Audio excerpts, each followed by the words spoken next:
The holiday lights twinkled across my parents' living room, reflecting off the ornaments on the 12-foot tree. Christmas Eve dinner was in full swing. 3 generations of Castellanos gathered around the extended dining table, the smell of roasted lamb and garlic filling the air. My mother had outdone herself as always. Everything was perfect, festive, exactly as tradition demanded. My brother Marcus sat at the head of the table beside my father, holding court about his retirement plans. "We're pulling the trigger in March," he said, grinning widely. 48 years old and done with corporate life. Lisa and I are buying an RV and driving cross-country for a year. Maybe 2. "That's amazing," my Aunt Rosa said. "You've earned it working all those years." "What about your mortgage?" my Uncle Tony asked. "You paying that off first?" Marcus waved dismissively. "We'll figure it out. Life's too short to keep grinding away. We want to enjoy ourselves while we're still young enough to adventure." My mother beamed. "We're so proud. Both our children doing so well. Marcus retiring early and Sophia with her successful pharmacy. We raced them right." I sat quietly in my usual spot, working through my roasted vegetables, contributing only when directly addressed. It was easier to fade into the background at family gatherings. Safer. That's when my cousin David arrived, apologizing for being late. A financial analyst at a major bank, David had an eye for patterns and numbers. He was also the person I'd confided in 2 months ago when I'd finally made my decision. Sorry, David said, shaking snow from his coat and settling into the chair across from me. "Last-minute client crisis." He accepted a plate from my mother, then looked directly at me with a knowing smile. "Sophia, how are you feeling? 2 months out. Any regrets?" I set down my fork carefully. "None. It was overdue." "I bet," he said. 4 years is a long time to be the only one actually funding an account. Proud of you for finally drawing the line." The table went quiet. Marcus's retirement story died mid-sentence. The Christmas music playing in the background suddenly seemed too loud. "What line?" my mother asked carefully. David glanced around the table, his expression shifting as he realized he'd stumbled into something. But David dealt in financial truth. It was his job. "The mortgage account. Sophia froze it 2 months ago. I helped her review the documentation before she made the call." "What mortgage account?" my father asked, his voice strained. David pulled out his phone. He always kept records. "The joint account Sophia set up in 2020. Let me pull up the details." He scrolled through his screen. "Monthly transfers of $3,200 for 48 months. That's $153,600 over 4 years. Sophia was the sole depositor and legal account holder. Jim and Patricia, you had access to spend from it for the mortgage, but you never actually funded it." "That's impossible," my father said, but his face had gone pale. "It's thoroughly documented," David said, turning his phone to show spreadsheets. "Every deposit came from Sophia's pharmacy income. The account was established in her name with her social security number. You were added as authorized users, but the ownership was always solely Sophia's. I verified it with the bank myself." The silence was crushing. Even my young nieces stopped fidgeting. Everyone was staring. "Sophia," my mother whispered. "What is he talking about?" I took a sip of wine. "Exactly what he said. I've been paying your mortgage for 4 years. The account was always mine. You just had access to use it." "Why?" My father's voice was barely audible. "Because you asked me to," I said calmly. "In November 2020, right after the second wave of the pandemic hit, Marcus had been furloughed and you were both worried about losing the house. You called me crying, said the mortgage was $3,200 monthly and you couldn't afford it with Marcus out of work and your own hours reduced. You asked if I could help temporarily." The memory settled over the table like a heavy blanket. "That was 4 years ago," my Aunt Rosa said slowly. "Yes, I agreed. It was supposed to be temporary. 3 months, maybe 6, until Marcus went back to work and things stabilized. But then Marcus got his job back in March 2021 and no one mentioned stopping. Then Mom and Dad's hours were restored in summer 2021, and still no one mentioned stopping. By 2022, everyone's finances were stable, but I was still making monthly mortgage payments. By 2023, Marcus was planning early retirement while I was still funding Mom and Dad's house." David nodded, scrolling through his records. The financial recovery pattern is clear. By mid-2021, the household was financially stable. Jim and Patricia's combined income returned to approximately $98,000 annually. Marcus and Lisa's income exceeded $160,000. The mortgage was easily affordable by the family without Sophia's help. But the transfers continued for 3 more years. "Why didn't you say something?" my mother asked, tears forming. "I did," I said quietly. 6 times. Twice in 2021 when I asked if you still needed help. Twice in 2022 when I mentioned I was trying to save for my own house. Once in early 2023 when I directly suggested ending the arrangement. And once in August this year when I said I couldn't sustain this indefinitely. "What did we say?" my father asked, though his expression suggested he already knew. "You said that family takes care of family. That I made good money as a pharmacist and could afford to help. That you'd raised me and this was how I could give back. That I was single with no children so I had more disposable income than I needed. That Marcus and Lisa were building their future and needed everyone's support." Marcus found his voice. "I didn't know. I swear I didn't know you were paying the mortgage." "Yes, you did," David interjected, pulling up more documents. "Sophia forwarded me your text messages. In September you texted her about the RV retirement plan. You wrote, 'Thanks for keeping Mom and Dad stable so Lisa and I can focus on our dreams. We'll pay you back when we sell the house someday.' You knew exactly what was happening." Marcus's face went from pale to red. "And 2 months ago?" my Aunt Rosa asked gently. 2 months ago Marcus called me," I said. He was excited about finalizing the retirement date. We talked for over an hour about his plans, the RV they'd picked out, the route they'd planned. Then at the end of the call he said, "Obviously you'll keep covering the mortgage while we're gone.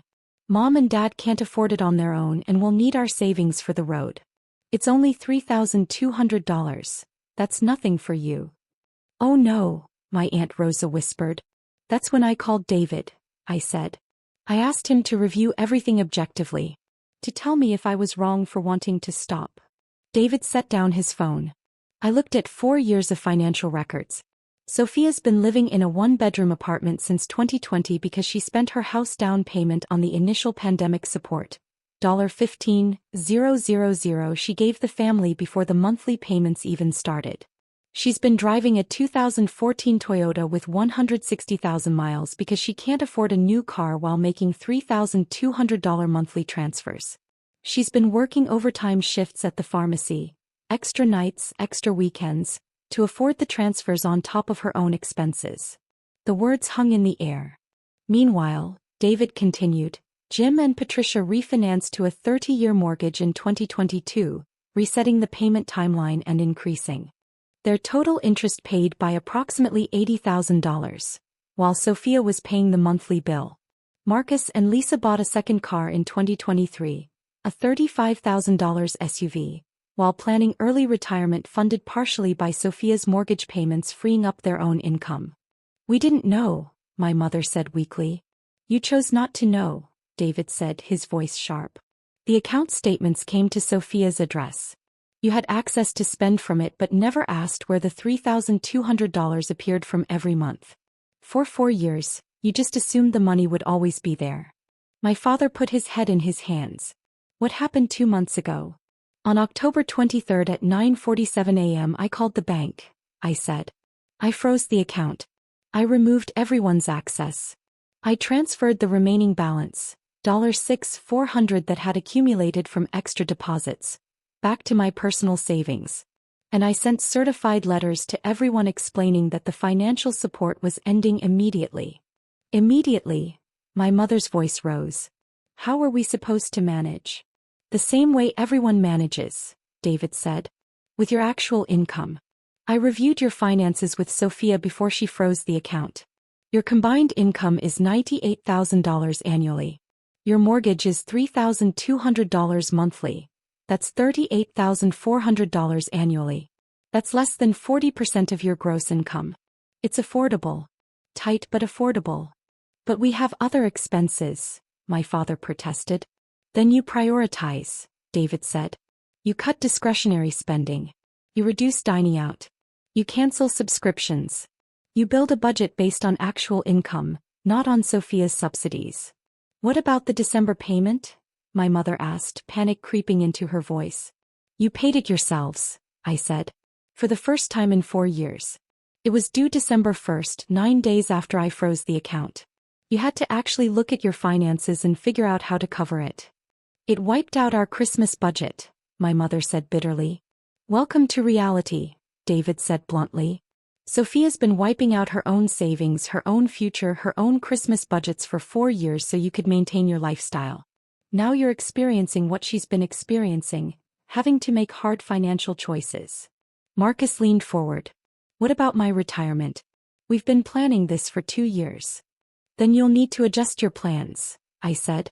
Either postpone retirement or sell the house to free mom and dad from the mortgage, or take a smaller RV or work part-time on the road. But my money won't be funding your retirement dream. But we've already bought the RV, Marcus said. We're locked in. Then you figure it out, David said. You're 48 years old with 2 incomes. You should be able to solve your own financial puzzles without depending on your sister who's been subsidizing your parents' mortgage for 4 years. My mother started crying. How can you do this to us? On Christmas Eve. I didn't do this, I said calmly. David mentioned it. But yes, it's done. The account is frozen. The funding has ended. Permanently. We're your family, my father said, his voice breaking. Yes, I agreed. And for 4 years I've been a very generous family member. I've funded $153,600 of mortgage payments on a house I don't live in. But somewhere along the way I stopped being Sophia your daughter and became Sophia the automatic payment. And I'm done being that. David finished his wine. For what it's worth, Sophia handled this correctly from a legal and financial perspective. The account was always hers. She had every right to close it at any time. She gave advance notice via certified letter. She's been more than fair.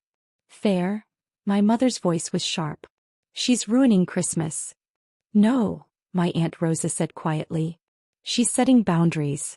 And we should have respected those boundaries 3 years ago.